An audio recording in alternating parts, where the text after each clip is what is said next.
Hello, everyone. It's Shane Kanto, your Wasteland reviewer, and welcome to the Wasteland, my weekly show where I take a deep dive into a particular film.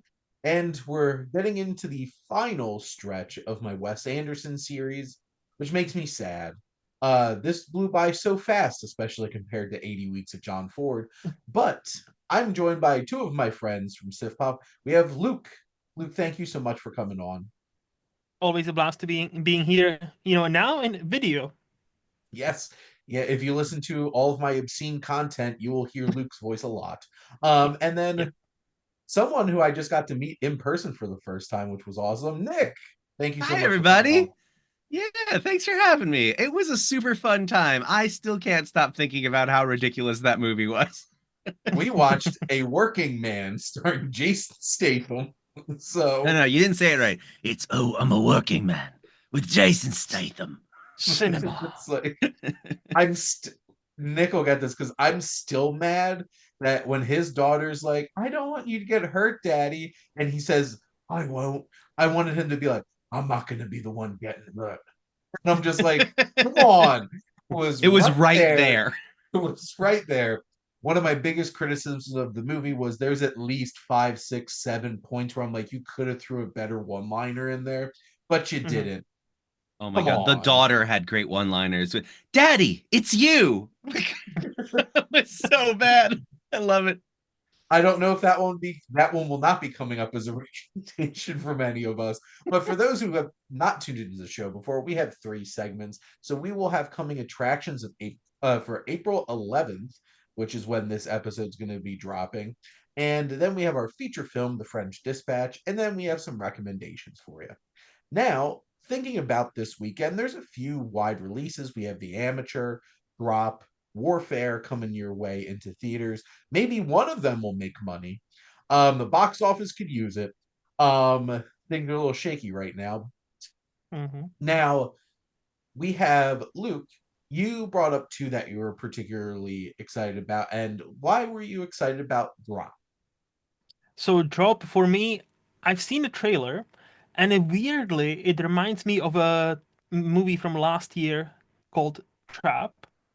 I know it's not M. Night. I know this has not been this, but it feels like the same like situation where somebody's put into this situation and they are trying to work their way out, except she doesn't seem to be a serial killer. Maybe there's gonna be a plot twist, but and it seems like one of those like if it's a super tense thriller that might be a bit dumb at times, I'm all in. Like, hey, we need movies like that. Like, we don't need all just Oscar stuff and serious stuff and will make you cry or whatever. No, sometimes it's good to have these movies. So yeah, it and the trailer looks fun. Yeah, I'm a fan of Christopher Landon, Happy Death Day, and I really enjoyed Happy Death Day too. It's like we're going sci-fi this time. And they set up a whole entire third one, which we're never gonna get though. But this Mhm. one definitely looks like some fun with the trailer, and oddly, it does kind of feel like a Shyamalan movie because like there Yeah. has to be some wild Shyamalan twist at the end of this movie. But There, Nick, is there this one has on to your? be because they literally give away the whole movie in the trailer. So if It there's not a seems like twist, it. you're like, what are we doing here? Hmm. But Nick, is this one on your radar to want to go check out? It's not, honestly. I might pick it up if I have nothing to do one weekend, or like if it comes straight to streaming, I'll check it out. But like it's the trailer of it all. Wow, I really enjoyed that movie. So I'm good. Like I don't need to see a longer version of that trailer because they just gave everything away. It's kind of disappointing. Hmm. Which I'm assuming this one will wind up on Peacock relatively quick because this one's a Universal production, I'm pretty sure. So like it just gives off vibes as a Blumhouse movie, so I just assumed that it was. But Yeah. this one's not gonna make that much money that it's not gonna come out on a streaming service in a reasonable amount of time afterwards. Hmm. Well, today's reasonable Yeah. pre-COVID reasonable would have been like 4 or 5 months from now after it actually got a chance to be in movies for a while. Yep. But I look forward to it. But I do the trailer I feel like was too long oversold, and it's just Mhm. like we didn't need to go this deep into this. Like Yeah. it's a kind of a simple premise. Like you could have Yeah. made a leaner trailer on it, but we're not here to grade trailers and review them because most of them will get failing grades because screw the marketing That's for sure. departments at almost every single one of these studios. And then there's one other one that I just want to throw out because I feel like most people have never heard of this coming out, but it's Zero, starring Willem Dafoe as a voice on a phone who's telling a guy what to do when he has a bomb strapped to him, and it's an action comedy. So, Luke, why did this one pique your interest too? Because it's Willem Dafoe. Like, Yeah. first of all, he is one of the busiest actors right now. Like, he seems to be in every single movie, which is good. He's a great actor. But also that premise seems like a phone booth kinda, And I really, if it's like a Isn't it low phone booth stakes, basically? But like he could yeah, venture out of yeah, out pretty of the much. roundabout. And I love, like, I haven't seen a trailer. I don't really know much about that movie. But like if they were like, if it pulled back to basics and it's just simply about, hey, I have a bomb to strap to me, there's a weird guy on a phone telling me what to do, and it's an action and comedy. Okay, I'm intrigued. I am intrigued. My my excitement for this movie drops considerably if this is not 90 minutes or less. It's 88 minutes. Boom. They know what they're See, doing. see, It's yeah, like, I like some of my favorite movies are over 3 hours, but like you look at a premise of a movie and you're just like, that is 90 minutes or less. And if yep, it's yep, not, you're not doing this right, and you need to edit that down a little bit hundred before we percent watch Shane, it. 100%. But Nick, why are you excited about Warfare? Oh, Warfare is it's Alex Garland. I mean, realistically, that's all it takes these days for me to go, yeah, I'm gonna go see that. He's he's got a pretty spotless track record. I haven't seen Men mainly because I couldn't see it when it first came out, and then a lot of people were like, yeah, maybe don't go see that one. Well, you've seen him right now. I do see Men, right? It's as manly men. Mhm. I I'm one of the five who watched Men and was like, I really love this movie I haven't because seen it either. I cannot wait. I I had heard that the end of Men is similar to like the end of The Substance, and now that I've seen The Substance, I might be more inclined to check it out because it wasn't as bad from a body horror perspective as I was anticipating. So like I Mhm. think I hyped up the I grossness in my mind. I'm gonna go out on a limb here and say that the body horror at the end of Men is weirder than All the right. substance. Not Okay. more, not like more graphic, but like weirder. Because like the like in the context of the substance, I got that. By the end of Men, you're just like, what is going on here? I mean, but it makes sense if you think about like Alex Garland and like even Annihilation and like the bear monster thing. It's fucking not. It's not just Oh, the freaky, but end of it's fucking Annihilation. weird. And then, yeah, the end of the night Oh. was getting there as well. So like I it kind of makes sense that monster would be even weirder there. Yeah. Oh, that the end of Annihilation unsettled me beyond understanding. Like I've Mm. never been so unsettled in a way that I've never been unsettled before. Like there's fear and there's like suspense and there's confusion and that was like all like a creating a almost brand new emotion that I wasn't aware of. Like Hmm. the my joy, sadness, and anger were like, who's this new guy at the controls? What's going on? I I love Annihilation, and I know exactly what you mean. It's like that was one of my favorite things. That like one of my biggest pet peeves is when they put great music in a trailer, like like composed music, and it doesn't wind up in the film. And then that music from the Annihilation trailer showed up in the climax of the movie, and I'm like, I am feeling so unnerved right now. But I am also a huge Alex Garland fan, and Warfare is my most anticipated. Also, this movie is 95 minutes.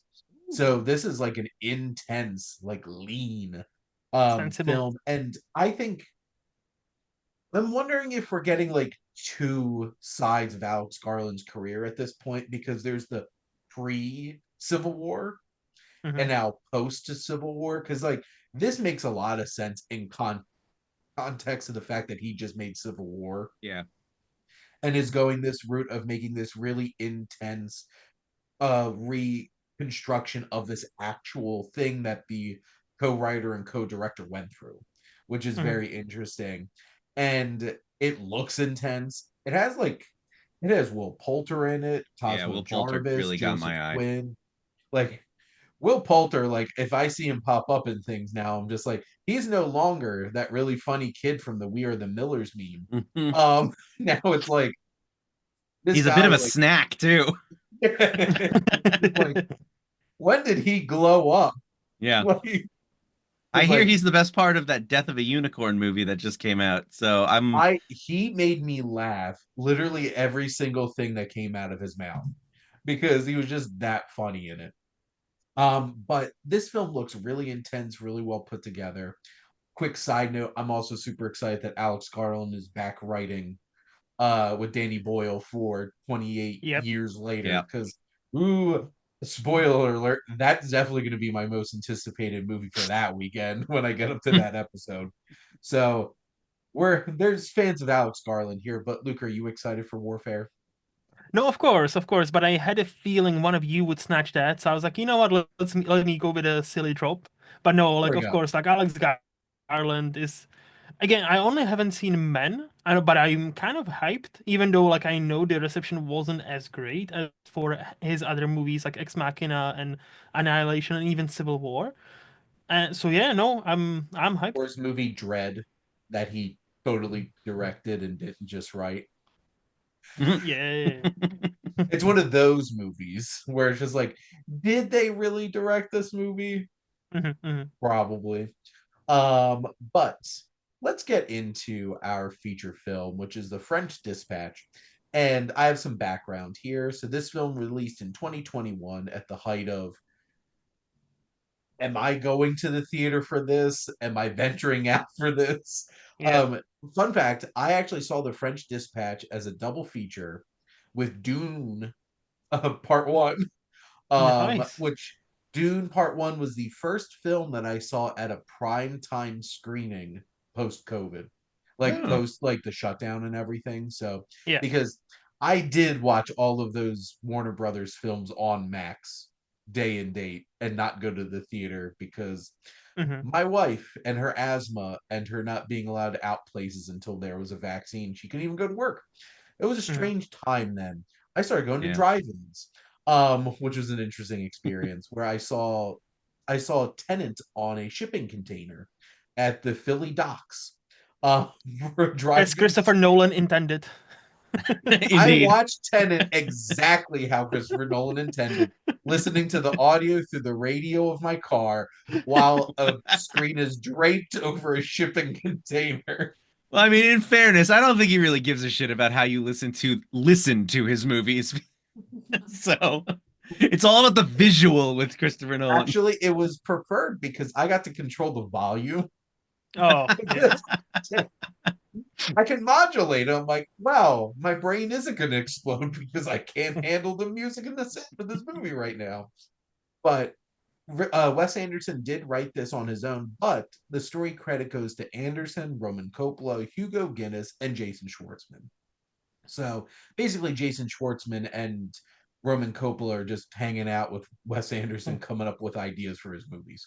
At this Yep. point, and then they pick a select fourth friend to like come over and hang out too, as it appears. There's a trend. I'm not making this up, but I, I'll let my two guests sit here for like 10 minutes while I read off the cast. Okay. I'm not going to read the whole cast, but I'm going to read a chunk of this. Let me know when you're done. Prove a point.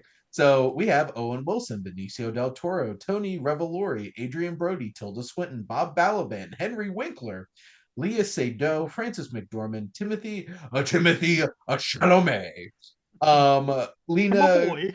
Caudry, Christoph Waltz, Rupert Friend, Jeffrey Wright, Lieb Schreiber, Matthew Almeric, Stephen Park, Willem Dafoe, Edward Norton, Saoirse Ronan, Bill Murray, Elizabeth Moss, Jason Schwartzman, Fisher Stevens, and Angelica Houston.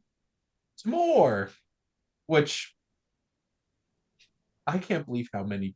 I remember the trailer came out for this, and that one part of the trailer where they just started listing names off. I'm like, is this real? Like, And then he did Asteroid City, and like that, that impressive list, became even more impressive.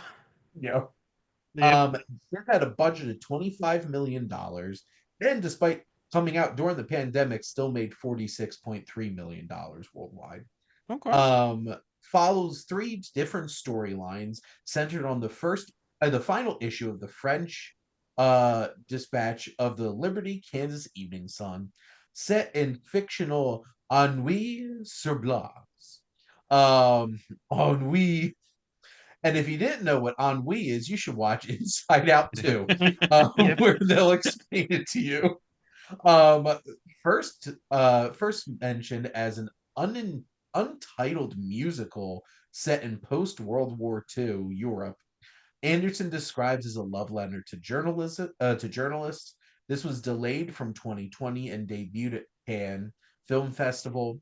The New Yorker editor Harold Ross was the inspiration for Bill Murray's character.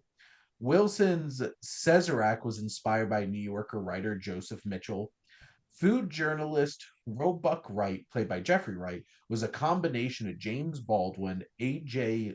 Liebling, and Tennessee Williams. The revisions to a manifesto was inspired by Mavis Gallant's The Events of May, a Paris notebook. The concrete masterpiece was inspired by the 1951 feature The Days of Duveen, about art dealer Lord Duveen, who Adrian Brody's character is based off of. Portrait of a woman and his journalists fighting for what they want to write about. And Chalamet's role was specifically written for him in mind. Yep. So he wanted Timothy in his movie. Kate Winslet actually was on the project and then had to leave due to her commitments to Ammonite.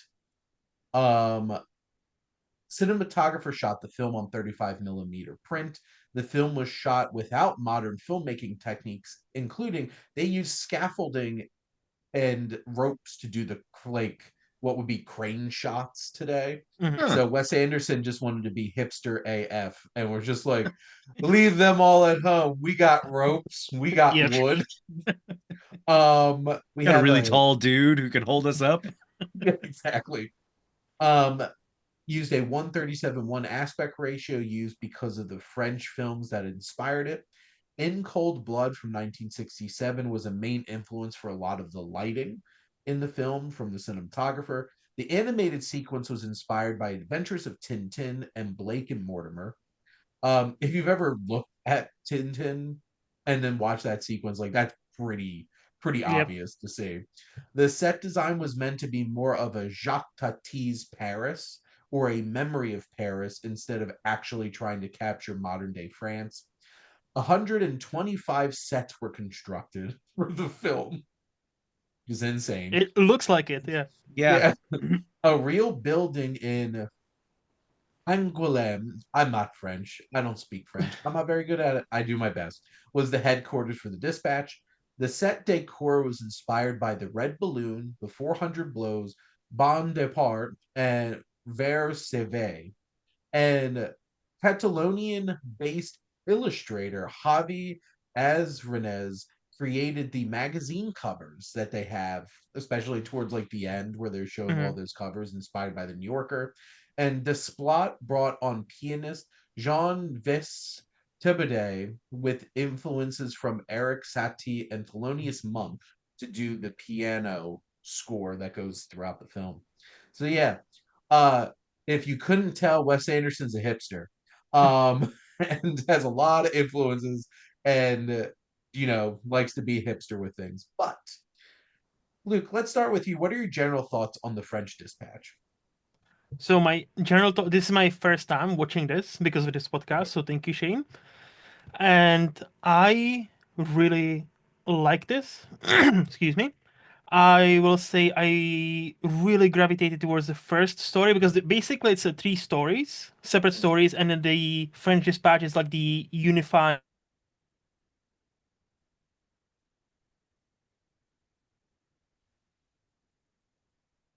So yeah, and the first story I really gravitated towards the most because I really vibed with everything that's happened there.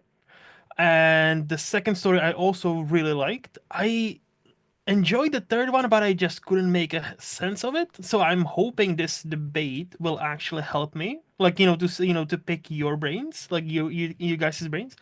But overall, I liked it, and I love how now seeing almost all the Wes's movies, I think this one looks the most like a pop-up book. Like his movies always have this Wes Anderson like look, where everything is centered, everything is like unique, everything is quirky, everything like colored, all that.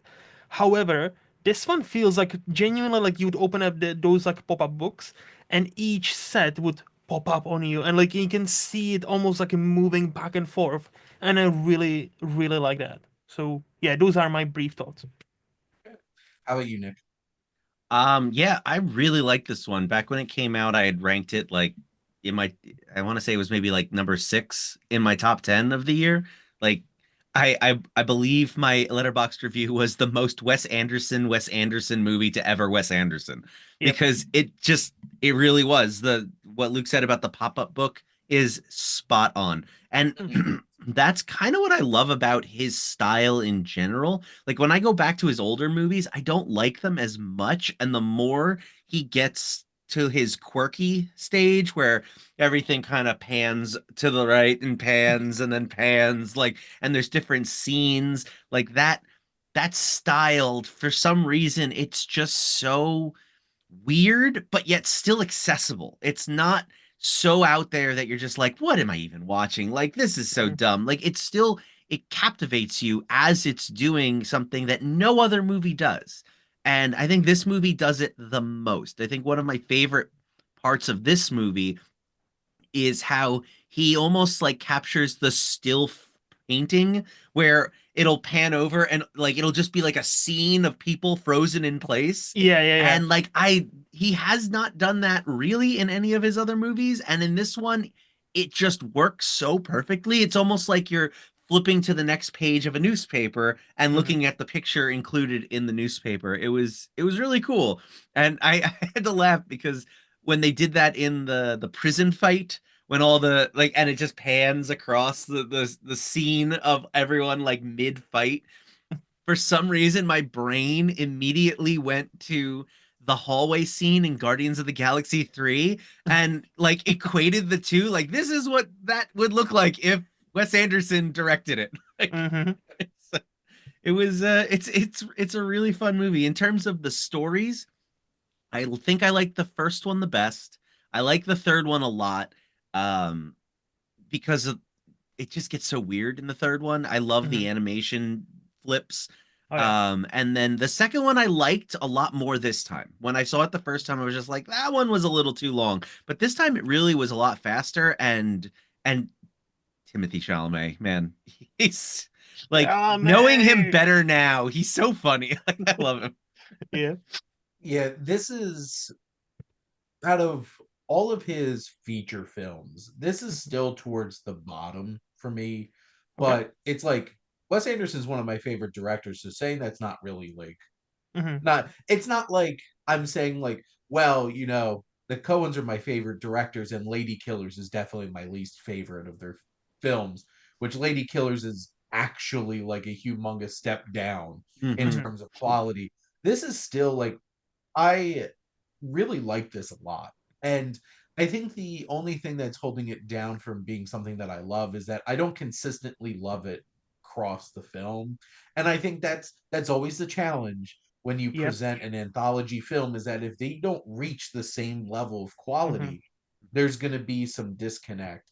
And definitely I love that first segment so much. And even special bonus segment with Owen Wilson at the Oh, the Owen beginning. Wilson one. Yeah, which that's just such a nice appetizer to Mhm. get you ready for what you're going to sit through the rest of this movie. And then I really, really, really like that third one because it feels so different from like a genre standpoint. And it's something that I'm guessing he's going to expand upon a lot more in his new film, The Phoenician Scheme, because it is more of like a crime mystery kind of thing. And that's Hmm. one of my favorite parts of the Grand Budapest is the whole Yeah. kind of element to that too, like the caper feel to it. And Frances McDormand and Timothy Chalamet both give incredible performances in that second section. Something about it just doesn't connect with me as much. I don't really connect as much with like Timothy Chalamet's character. And Hmm. that's the thing. I'll never argue that he doesn't give a great performance. It's the same thing as like I love the movie Lady Bird. I hate his character so much. I think you're kind of supposed to, Yeah, I'm but like that's Yeah. the right take. it's just there's just something about like I was not a rebellious teenager. I was not a rebellious young person. I am not a rebellious 30-year-old. That's just not my vibe. Mhm. And there's something about it, but no, he is legitimately hilarious in this. And it's Yeah. very obvious that He's Wes very Anderson self-conscious about his new muscles. Yes. that mustache. Oh yeah. Like, and Francis McDormand's one of the greatest actors working today. So like you have some good I feel like the two of them really made that work as well as it does for me Hmm. because they're so great. But like the I think I figured we could take this in bits and then we could kind of wrap up like the big overall like Yeah. Bill Murray of it all part of the story. But like with the opening sequence with Owen Wilson, there's just something so cool about like that split screen of like this then, this now. And I if if the news was presented in this way, I would watch it Mm, because like they just make it like the way that they present everything in this film is so interesting from like a journalistic standpoint. And this is like Owen Wilson hasn't done a ton. I know like he had a suicide attempt and obviously a lot of things that happened in his life. It makes me happy seeing him pop up in things. Yep. And here I feel like he was like the perfect one to drop at the beginning of this movie to be like, hey, welcome. This is a Wes Anderson movie. Wow. And Wow. then That it's just that like was good. bring was you very right good. in. But I guess both of you, what were some of the things that stood out to you about that like introduction to the world that we get put into through Owen Wilson's segment? To me, I'm gonna be brief. I just have one joke that stood out to me. It's just like, this is this street now, and this is this street, or like before and now. And I loved how this is the pickpocket district, and like how both of those pictures look pretty much just, Hmm. identical. Besides, like new people who stood there like menacingly, like, and That there was like shot a was bab, hilarious.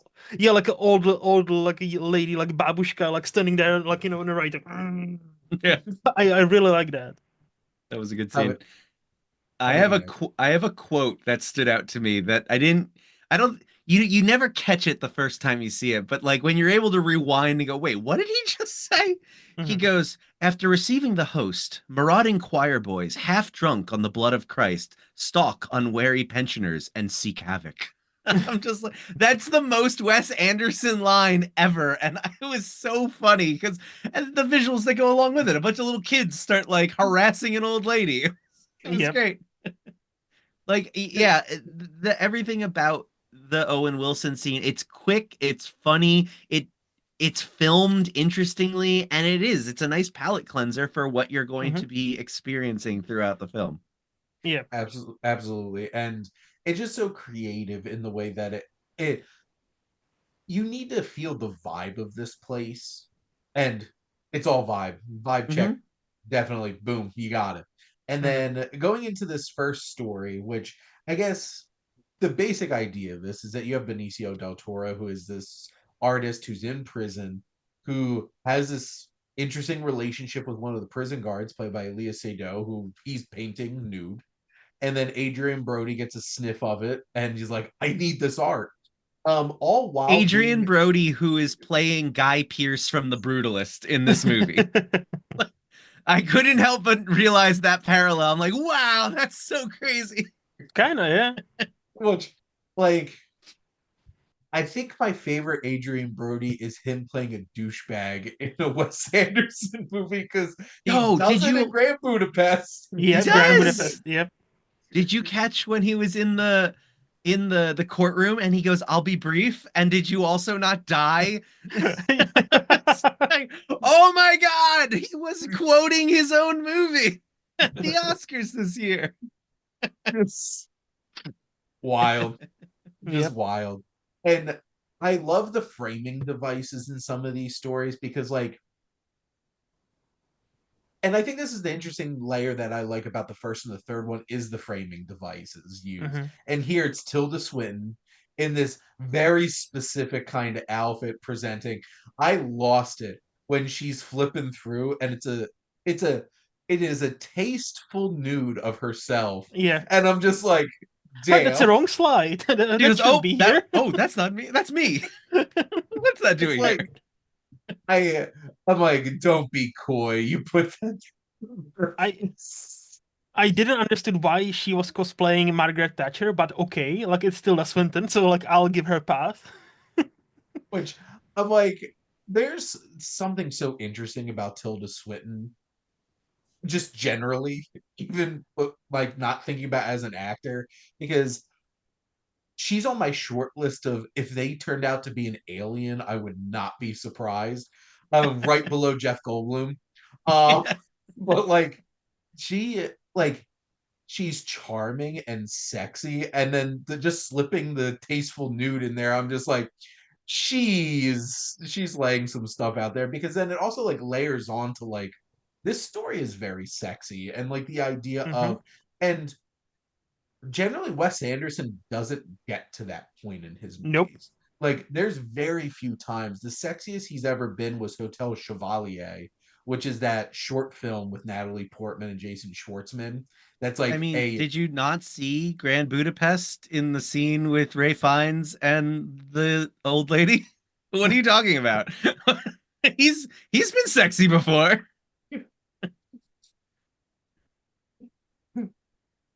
Sorry. I can't rebut that. Sorry, Nick. I was incorrect. 100%. But like I love like her little presentation aspect of it. Yeah. Then getting into like the actual story, there's just like there's something like Benicio del Toro is doing in this that he's so very different than a lot Hmm. of his performances, and there's something sad about him. Yep. Um, and I really appreciate that. And like Leah Seydoux, like so strong, and Hmm. like it's just like she is in control of this whole entire relationship, only Mhm. because she's the prison guard in this situation, and there's definitely a power dynamic in here, but like she's the strong one, and he's like I feel like he's on like the brink of breaking at any given moment, which is so interesting about their dynamic. But I guess Nick, I'll start with you. What were some of the things about this segment that really stood out to you? I love the quirky humor Mhm, in this, like the way that it's not like rip-roariously hilarious, but mhm. it delivers little lines that if you that make you do a double take and go, that was really funny. Where like on the screen it says 3 years later, and then immediately Adrian Brody goes, "It's been 3 years," Yeah, it's been G. or he goes, "It's 3 years later." Why Yeah. have you not given me the thing? Or like I also Tony Revolori plays a younger version of the main character in a Wes Anderson movie cliche. I thought that was Hmm. really fun. Like, and then like when they're at the trial and he's just like, "What do you have to say for yourself?" They had it coming. Like it's like no. Just so like the little things like that, how he paints the murals on the walls. That the only Hmm. way to get them transported out is to literally remove a section of the prison 20 years later. Like it's these little details that are so fun, but then also just the way he films it, the way he flips from black and white to color, the Yep. way Hmm. that the camera moves through the space. Like at one point you see his typical shot composition where it's just like straight ahead and tilts and back, but then it gives you this overhead shot of the room as they go off to their little corners, and then it switches, and like you don't really see that a lot in his stuff because of the way that he wants the set to be framed. So Hmm. it's just interesting how he's trying new things. And to go back to your thing about the sexiness of it, like it's very French. Like we were Yeah. talking before the record, like everything in French cinema is very sex heavy. So like this makes sense that he would jump in and start going in that direction for this movie in particular. But yeah, I just really like it. I think everybody in it is doing a great job, and I love seeing Henry Winkler as like the confused old guy, Yeah. like, Hmm. like oh hey, you're in this, cool. It's like one of the most surprising castings in this whole entire movie is they Hmm. got Henry Winkler.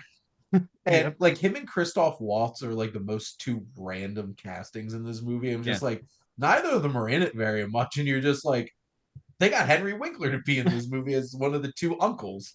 But yeah, just everything that Adrian Brody said, like this and Grand Budapest, the energy that he is channeling is Yep. so hilarious.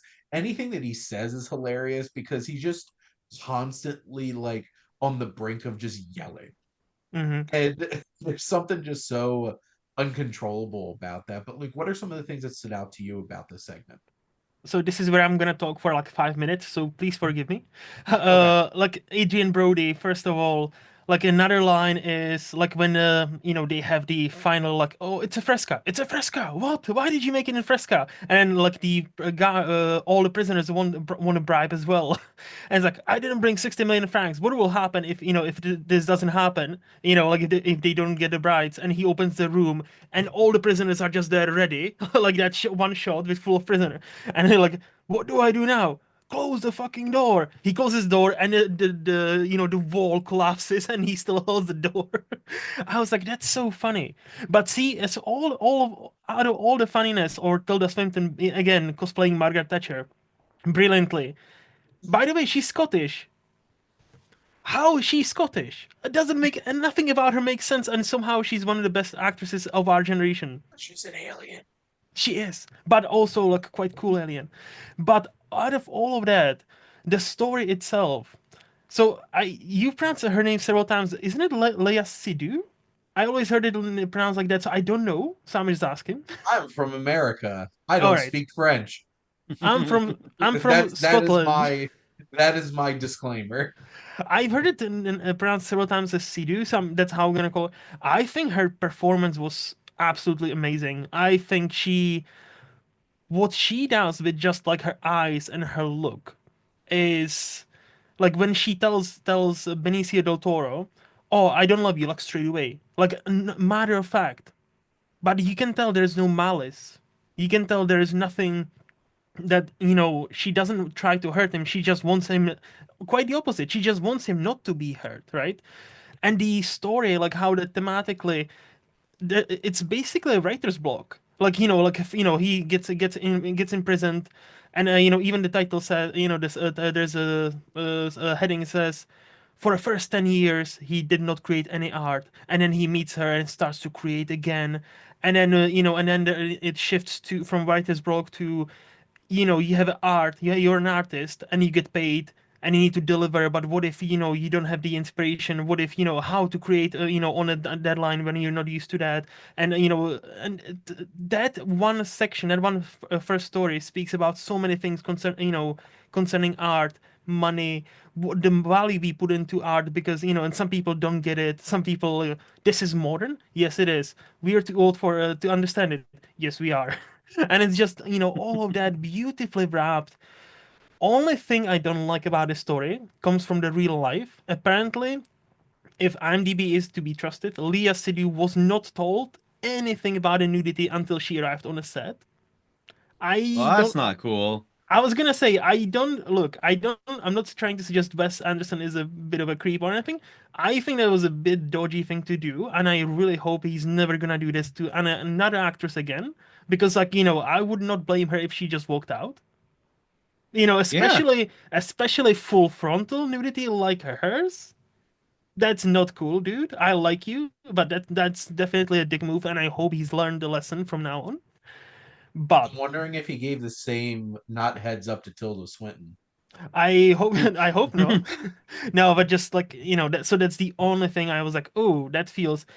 But even that, like with her putting that brave and fearless performance, and you like she is the heartbeat of, like if Adrian Brody is the kind of heart of this movie, like the funny, like they're just almost yelling all the time. That performance, I feel like she's the soul of this movie, and without her, that she's our like anchor. Without her, that story would not work, and that's why it was my favorite. Yeah, I don't I this segment would not work as well if you didn't have somebody so confidently anchoring that performance down. Hmm. And that's the thing. She seems so effortlessly Yeah. in charge and control in every single scene in the film that she pops up in. And she's still a young woman at this point Hmm. too. Hmm. Like she has been in film for a while at this point, and like she was in the Grand Budapest Hotel, which is wild that that was Yep. 7 years before this movie came out. But she is just so great. Yes. And the interesting thing that you brought up, like that creating art on a deadline, Hmm. is one of the biggest issues with film. Is that, Yeah. yeah, is like film is a very commercial art form, but the thing is, art doesn't come just because it's like, well, I have to write something by this time. Mhm. But and what I appreciate about Wes Anderson is he only makes stuff when he makes it. Yep. Yep. Like nobody's like, well, Wes, your next movie has to be out in the next year. It's just he seems like he does his thing and he Hmm. takes his time when he needs to. It took Hmm. him what I think a year of trying to write Grand Budapest Hotel before he could like really make it click. Hmm. And or that might have been Moonrise Kingdom. They're bleeding together. My Mhm. background information from each of these, but like he takes his time, and I think that's interesting. Let's, for the sake of time, shift into our second segment. So, Luke, I'll let you go first. What stood out to you most about this second segment with Francis McDormand and Timothy Chalamet? I at first had a problem going into it, like because it was such a shift. But then when I realized, oh, it's just a quote unquote stereotypical generations trying to be each other, or like the up and coming generation is trying to prove, hey, we are ready to rule the world, and the older generation like, oh, not so much, not so much, baby girl. Like like where it properly clicked with me is the final confrontation of Frances McDormand and the French girl. I cannot remember her name. I'm sorry, French actress. Sorry, but like when she says something like, when when you adult, when you know how to take an apology, and I'm Yeah. like, what do you mean? Like what? Like adults? And I'm like, damn, Francis, holy shit! And the delivery of that, like so again, so subtle, like nothing in your face, but just it felt real. And all the shenanigans around, like them playing chess, like all that. Again, like I was able to relate to it because on surface it's fairly simple. It's again generations trying to make their world the way they see fit. So there's they shifting the new manifesto, even though it's not that new, and an older person, Francis McDormand, is also helping them with the manifesto. So technically saying, hey, young people will take over the world and they do things their way. But is their way really that different? No, but let them think that. They will figure it out eventually. And yeah, I do like that. How about you, Nick? Yeah, I mean, Luke stole my favorite line too. Like Sorry. the take no, you're good. To learn how to take an apology. That I think that was the biggest line of that segment. But like little smaller things that kind of lead up to it, like when Francis McDormand gets the door and it's Timothy Chalamet's mom, and he's like, What did she say? Am I in trouble? How am I going to respond?" The fact Yep. that he's such a child in that moment be playing adult and she's an adult sitting there like, yeah, no, I don't know, I asked her to interview, like it's just business as usual for her, like little things like that. It's such an entertaining little romp, like just. And then Frances McDormand at the beginning when she's like, why am I crying? And he's like, because it's very sad. And he's like, no, there's tear gas, what's going on? And then he asks her, why are you crying? He goes, because of the tear gas, but also I think I'm sad. Yeah. It's just an exploration of like different stages of your life and how your age will determine how you react to certain things. It's interesting. Yeah, and it's such an interesting pairing because like this film, like obviously the first part is like who would have thought that like Benicio del Toro and Leah Seydoux were be like a on-screen like couple in Yeah. some shape or form, and then Hmm.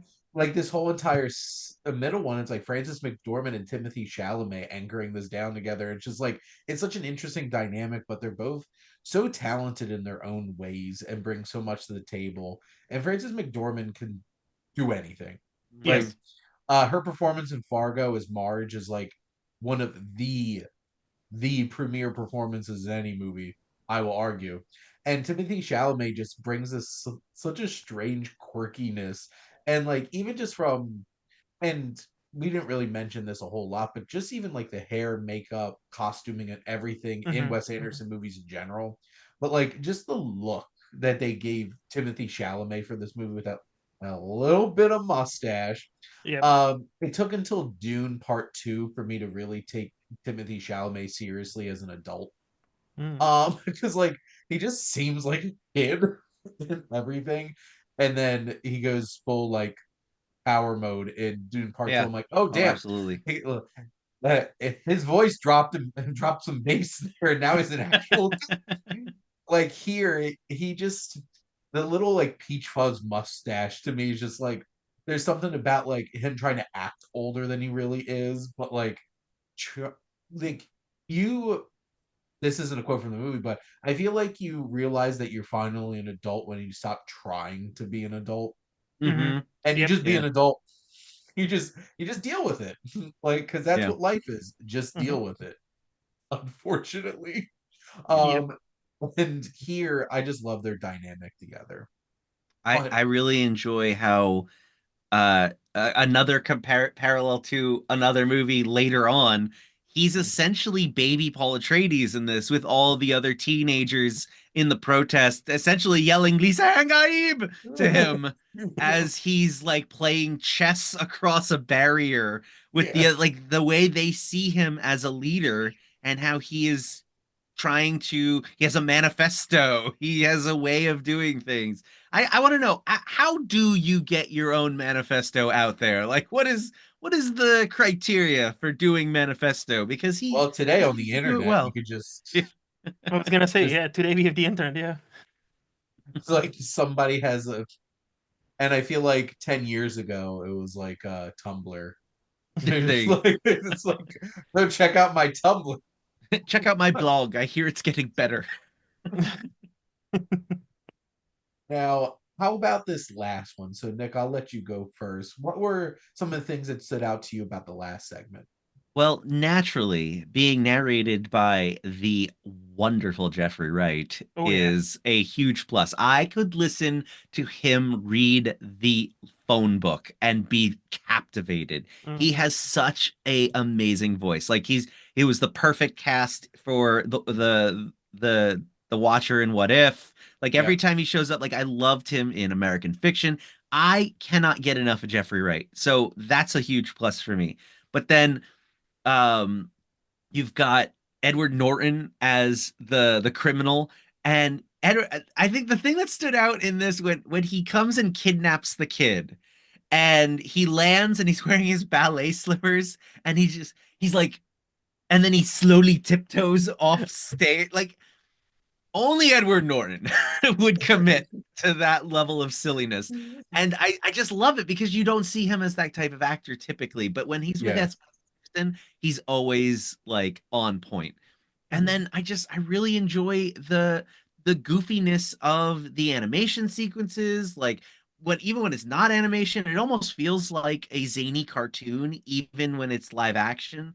I like the big muscle guy who after the crash does a flip and lands superhero landing style. Like all of these little details. And when you mentioned the Tintin thing, I was like, yes, that's exactly what it looked like. So Hmm. Yeah. like this is a fun sequence. It does feel the most disconnected from the first two, but I almost would say that's for the positive, and I'm almost wondering if maybe this one should have been the second sequence to Mm, maybe allow the two more grounded ones to kind of ground the movie. But I mean, even as it is, like I really enjoy when he takes a swing like this and goes a little different mhm, with what he's doing, because it almost felt like this third sequence felt a lot like his Netflix little short stories that he put Mhm. out. It felt like it would have slotted perfectly in with one of those. So I liked it. mhm. So one important thing to keep your budget down is if you have a big action sequence, make it animated. Right? Yeah. So Especially when you spent that money on 100 and some odd sets. Like, that's yeah, wild. this movie cost $25 million. I This was gonna doesn't say cost $25 million. Yeah. So yeah, it you looks got like an it action. costed like 3 times that, to be honest. It Yeah, looks it like does. much more expensive. So like all praise to Wes Anderson. Like I'll Yeah. yeah. What the hell are you guys doing, Marvel? Come on. God, it's all the cranes and stuff like that. Just get Oh yeah. rope and some wood. Scaffolding. Come Shoot this Some on. movie. some police, like Yeah, camera. come on, people. But Luke, what were some of the things that stood out to you about this one? The thing is about the third one, I cannot say anything. Like I cannot dispute anything Nick just said. Right? I pretty much the same thing, and I enjoyed it. I just this was one of those things where I felt it in my heart, but my brain was actively like, I would also try to understand it. I would like to get on the action. And I couldn't. Like, I couldn't connect to anything there because I was like, oh, is it about this like father and son relationship? Kinda, yeah. But also, Saoirse Ronan is here, and she's kind of wasted. Like, she has a one Hmm. good scene, like one big scene, and then she, spoiler, dies. Like, as pretty much everybody. And I'm Yeah, like I understand, like many, like Tilda Swinton only has like one scene, but she makes an impression, and it almost feels like there's so much, like Edward Norton, like the moment from when he drops down, that's Edward Norton. Like I didn't even need to know the credits to know that's him. Like and I just thought like this almost should have been its own movie. Like out of all those three sections or acts or whatever you want to call them, episodes, I felt like the first two they had their flaws here and there, but they were perfect for their 20 30 minutes in and out, great. The third one, I think maybe that's why I'm underwhelmed by this the most is I feel like there was enough on those meat on them bones that I really would like to see that stretch out for like an hour and a half, hour and 40. Give them characters something more to do and like tie it all together. And I would have been happy. But again, maybe on a second viewing I'll appreciate it more. But this time around, that was the one I was like, I like it. I really like it, like it gel with a lot of things what it's trying to do and trying to say, but I just cannot make any heads and tails out of that, and that stops me from clicking with it on a higher level. I will pay money to go see a feature length version of this segment of this Yeah. part of the movie. I'm like, 100%. Hmm. there's so much. That's the thing. There's so much potential here Hmm. to make this into a feature length story. I think the thing that makes me love this one so much is 100% Roebuck Wright Hmm. and Jeffrey Wright performing as him. Yes. And I love the framing device of him being interviewed by Leif Schreiber, Hmm. their whole entire dynamic, and just the like Robot Right, I would want to see just him be the lead in a whole entire movie because he's such an interesting character in how he deals with his emotions. And even in that interview where he's just like, when he's like, I'm gonna go off and say, I have no idea what I'm gonna say. Yeah. And it just feels so real and genuine, and him just letting it all out there, and he's so compelling, and it just makes it so much better that it's Jeffrey Wright. And it's so fascinating because you could feel the connection on what the other two, what their jobs are as journalists, and he's like the food guy, and even Mhm. the audience has to think like, what's this have to do about food. Food. Yep, yep.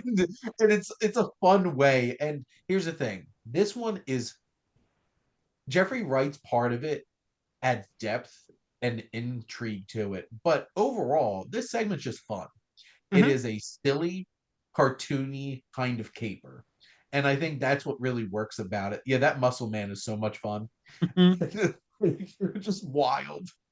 And I love how it's shot. I love like the mixture of media, whether it's the live action and the animation. This was just so creative. Hmm. And it's just such a fun time. And I can't wait to see him channel some of this in his new film, which maybe I don't know Wes Anderson, but maybe he did feel like, hey, there was more I could have did with this story. And maybe now I'm gonna make a whole entire film that's Hmm. just like uh this kind of crime story. But I just feel like this film has so much to sink your teeth into. Yeah. And there's positives and negatives about anthology films. If you do them right, they can be really special. But it's really hard to make all stories in an anthology equal. Hmm. And, something like Love Actually, there's such a range in my feelings for those stories in that film Mm, yeah. where it's just like some of these I'm like, I hate this so much. Some of this is just downright creepy as hell, especially 20 years in hindsight. Yeah. Hmm. But some of it's just so damn charming and fun. But this film, I think this and Asteroid City, I think, will take more time for people to really like dig into because this is a complex, there's a lot Hmm. to process here. But and just kind of wrapping up, I love just this love letter and this connection that they all have to Bill Murray's character. It's just like no crying in my office. Yeah. And It's then just and like then the shot just like show displays no crying both like the yeah. first time it happens. I was like, yes, brilliant. And I would also like to shout out Jason Schwartzman just looking weird and quirky off to the side as the cartoonist with like weird hair. And Yeah. Elizabeth Moss just popping up in here, the lead of one of the most popular shows on streaming in the past 10 years. Just like, there she is. Yep. But anyway, do either of you have anything else you want to add about the French Dispatch before we throw out our recommendations? I have like some closing thoughts, but Nick, do you want to go first? Uh, just this one remains high on my list of Wes Anderson movies. Like, the more quirky for him, the better. So I really enjoy this style of him. I am very much looking forward to the Phoenician Scheme, especially if it's in any way like the third segment here. Um, and just yeah, I find him to be a delightful filmmaker, and this style of short storytelling that we've been getting from him with the Netflix shows and with this movie is just like, I think, right up his alley for perfection. Sometimes his movies, when they get too quirky, like for example, The Life Aquatic, I feel like that one I disconnect from because it feels like it would be the perfect short and it just goes on for way too long. But like these are so much fun and I just can't get enough of it. So Hmm. And And yeah, Lee? that was like my final thoughts really would be this kind of same. So I even though I didn't fully love this one, like French Dispatch, I am still so happy about the fact that the modern Hollywood has a director and creator like Wes Anderson, who not only has had his unique sense of style and for sets, costumes, writing, music, everything, ever since he began, and now it seems like he perfected it what he loves to do, and he just does it. And I'm even happier that half of the Hollywood is always in for no matter what is next. So like his movies are just getting the most A-list stars they currently are. And we need people like that, even if they don't bat an 100 all the time. We need artists like that have such a unique, quirky, sometimes a hipster vibe, but hey, we do need them hipsters too. So like even though I only quote unquote liked it, I still so happy that I finally watched it. And I'm so happy that Wes Anderson keeps on making these movies and is embraced by pretty much the entire Hollywood. So yeah. there we go. some guy in his corduroy suits from Yep. East Texas who looks like he should be from Brooklyn. Is he from Making Texas? yes, How the he's a fuck? Texan. That's wild. I've never known it until now. Like what? That's so That wild. Yeah.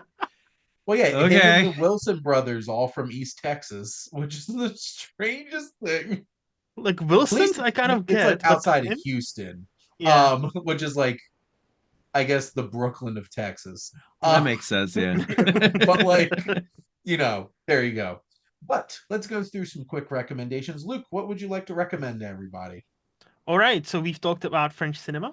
Well, Frenchish cinema. Lia Seydoux. So I'll say French and say my recommend is a movie called You and the Night from 2013. It stars nobody you've ever heard of. So great movie. The No, French. but yeah, it's super duper French. So I'll read a synopsis and they leave you guys to decide whether this is a movie for you or not. So, around midnight, a young couple and their transvestite mate prepare for an orgy. Their guests will be the slut, the star, the stud, and the teen. If that speaks to you on any level, go for it. I it's one of those movies like, it's very quirky, it's very sexual. Like you need to be comfortable with some sex on a screen. So it's again, it's French, so some sex is about to happen. But it feels like one of those like it's basically displays one night, and there's a unique feeling about this movie I've actually experienced in my own life once or twice, where it seems like there's one of those nights where it seems like the world is yours and you are the center of the world. I don't know how else to explain this. It just this movie made me feel this certain way. And even though I didn't vibe with it 100%, I had to give it 5 out of 5 on Letterboxd because I was like, this made me feel something I haven't felt in a long, long time. And I really appreciate movies like that. So, yes, I would recommend that. There you That's a go. dream. Mm-hmm. And Nick, what would you like to recommend? All right. So my recommend comes with a caveat because everyone has already read this book.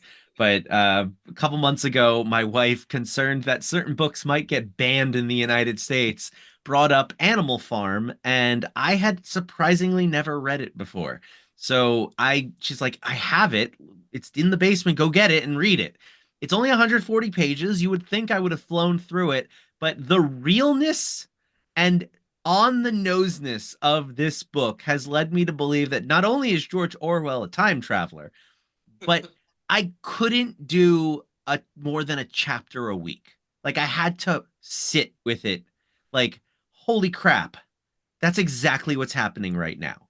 And like it's absolutely insane how he just 100% nails this authoritarian takeover of how if the masses allow it, this is what will happen.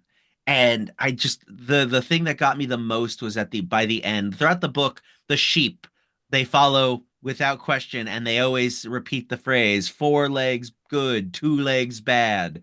Make America great again. I mean, four legs good, two legs bad.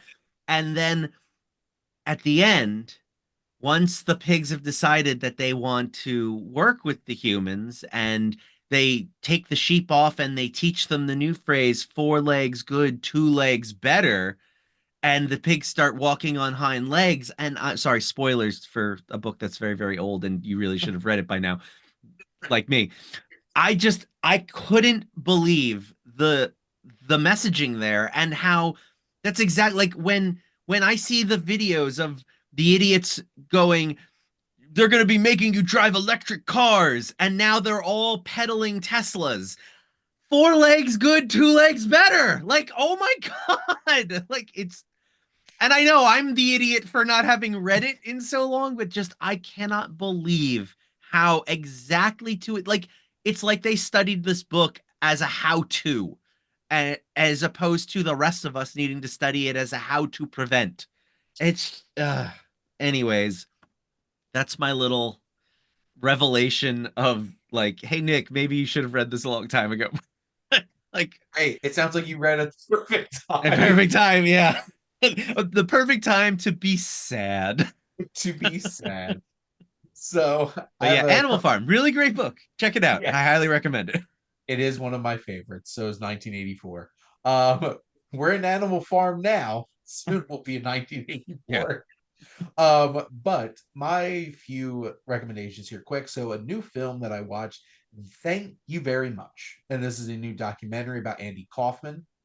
And he's such an enigma. And this documentary, almost some of them in it made me almost think that he might have faked his death and he's still actually alive, because that would be so Andy Kaufman of him.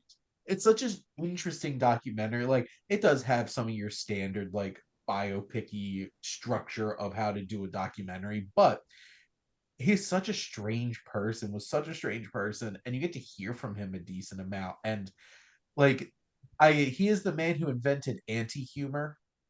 Like, the kids these days would love him so much. Yeah. It's just so wild.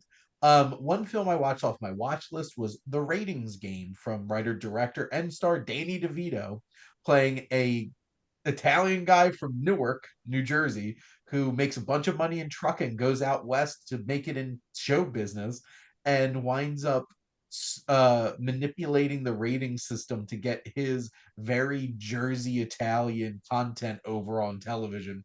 And it's funny, it's satirical, it's just completely absurd. It was a TV movie in 1984, which is wild.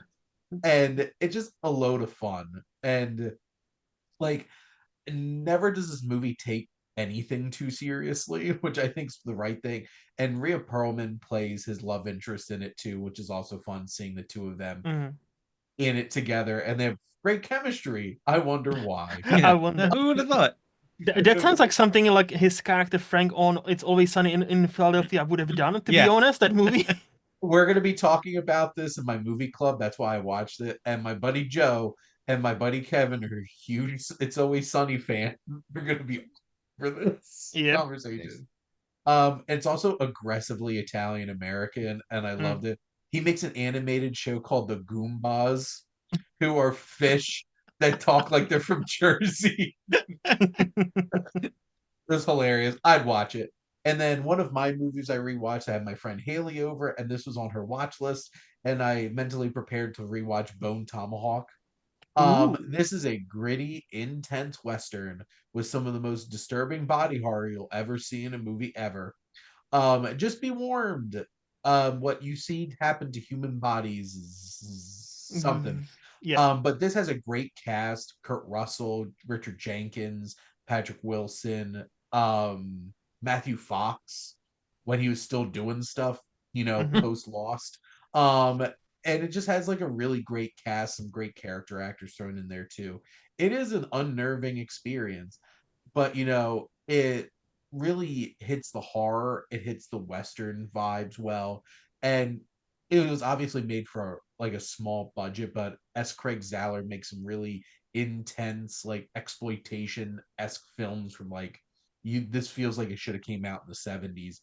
Except they wouldn't have been able to handle some of the stuff they do in it. Yeah. Kurt Russell also has amazing facial hair, as always, because it's the same facial hair he had from The Hateful Eight, because they were filmed around the same exact time. Nice. So there you go. But that is a wrap here on Welcome to the Wasteland. Next week, I will be doing Asteroid City, which is the last feature film for Wes Anderson that's released yet. But this is almost perfect timing, because Luke's going to be joining me for the Phoenician Scheme, which is coming out not that far away from this. But we're getting towards the end of Wes Anderson. But Luke and Nick, thank you so much for coming on. Thank you Always a very much for blast. having us. Absolutely. And thank all of you out there for always tuning in and supporting your Wasteland Reviewer.